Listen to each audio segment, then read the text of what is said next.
If the Volkswagen Golf is Flora spread, I think that makes the Audi A3 over there a nice posh tub of Lurpak.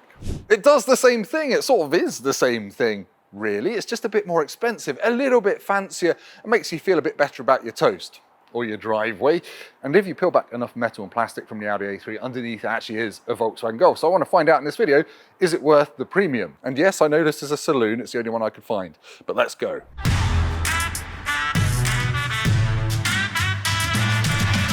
When the first version of the A3 came out all the way back in 1996, it proved to the world that Audi could do luxury small cars as well as big ones. This latest version of the A3, which came out in 2020, took it to the next level. Audi says the look is inspired by Lamborghini with these pumped out wheel arches and the sucked in side panels.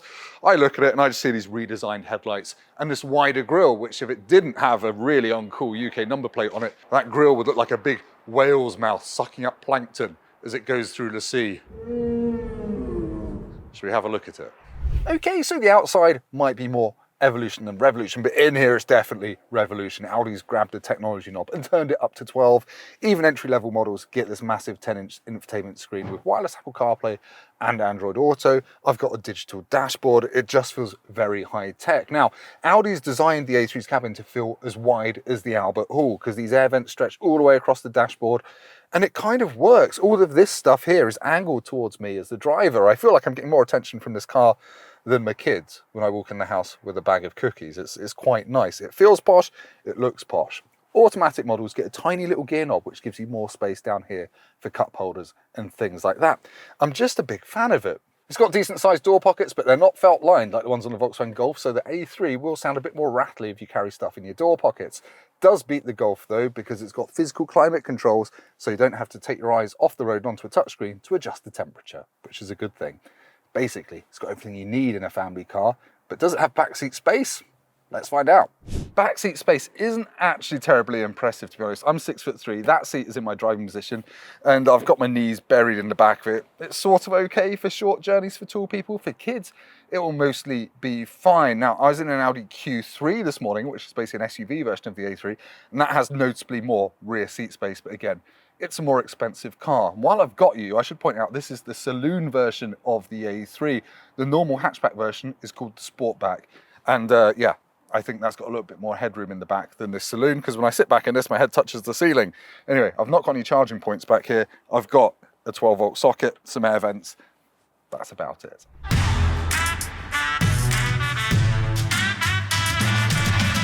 As you might expect from Audi, the A3 comes in several versions. This is the Saloon with this nice swoopy roofline. The normal hatchback version, which looks a bit more like a Golf, that's called the A3 Sportback. There is no longer a convertible version. For shame. Now, I want to talk to you about the rear end styling of the A3, but have you seen the colour of this Q2 that we have in stock? It's amazing. Audi calls this apple green. I'm not quite sure it's apple colour. Maybe they have slightly mouldier apples in Germany, but whatever. This A3 looks quite a lot like the old one from the back, except it's got this notch in the rear lights and they're slimmer, and yeah, it looks very similar. But in terms of space, well, let's talk about space. 380 litres is the size of the boot in the A3 Sportback. This being the Saloon is bigger, 425 litres. If you get the hybrid version of the Sportback, it's 280 litres, which is less boot space than in a Ford Fiesta. So just be aware, if you're getting hybrid, you're going to fit less stuff in it. But anyway, let's show you what will fit in it in what we like to call the Motorpoint Big Boot Challenge.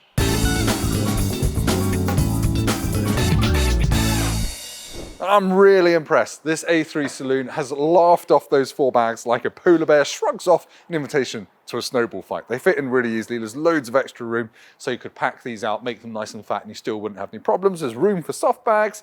I think the A3 Sportback, the hatchback, it's got 45 litres less space. So I think the suitcases would fit, but without much other room. Now, let's take the Audi A3 out on the road and find out if it's fun, as well as practical.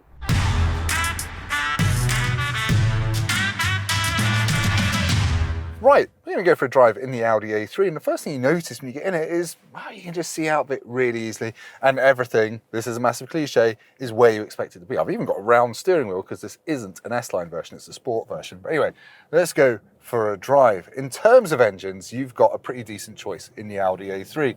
You've got a range of petrol engines. There's the 30 TFSI, which is a 1 litre petrol, And then you've got the 35 TFSI, which is a 1.5 litre petrol. Then you've got a diesel, this one, the 35 TDI. This is a 2 litre diesel and it will get 60 mpg really easy. This one's averaging just over 60 mpg. So yeah, really good. There's a plug-in hybrid petrol, which is called the 40 TFSI E. That'll let you drive for 30 miles on electric power alone, but you get a smaller boot, as I've said. And then you've got fast ones, which are all petrol. You've got the S3, 300 horsepower, and that does 0 to 60 in 4.8 seconds, four-wheel drive. And then there's the RS3, which is the really fast one, which has got 400 horsepower from a 2.5 litre 5-cylinder engine.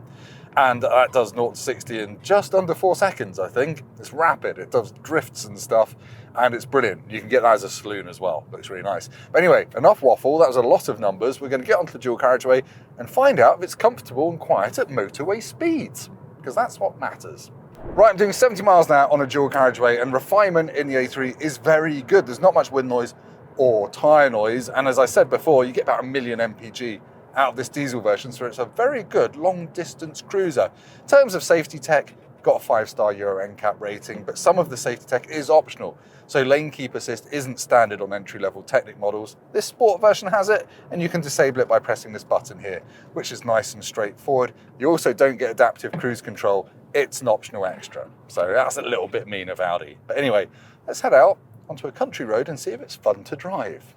In terms of driving the A3 on a country road, it's absolutely fine. It's grippy, it goes where you want it to, and it's just comfortable as well. This is a sport model, so it hasn't got the firmer S-line suspension of a top spec one.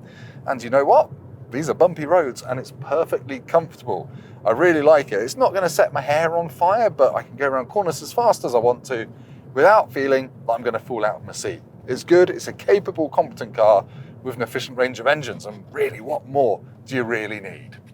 Let's head back to Motorpoint and do an outro.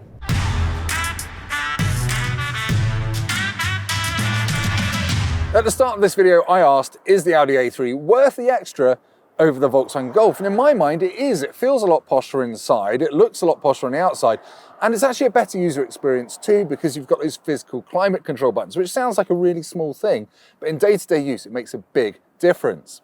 Downsides, some parts of the interior are a little bit plasticky, but otherwise, all there is the price and the fact that this one is a little bit on the muddy side now because it's November. But yeah, it's a brilliant practical family car. Thank you so much for watching this video. If you've liked it, please hit like and do subscribe to the Motorpoint YouTube channel because it's got plenty more nearly new car reviews coming up. Also, head over to motorpoint.co.uk to see our full range of nearly new Audi A3s, some of which are a lot less muddy than this, well, all of them, in fact. I will see you next time.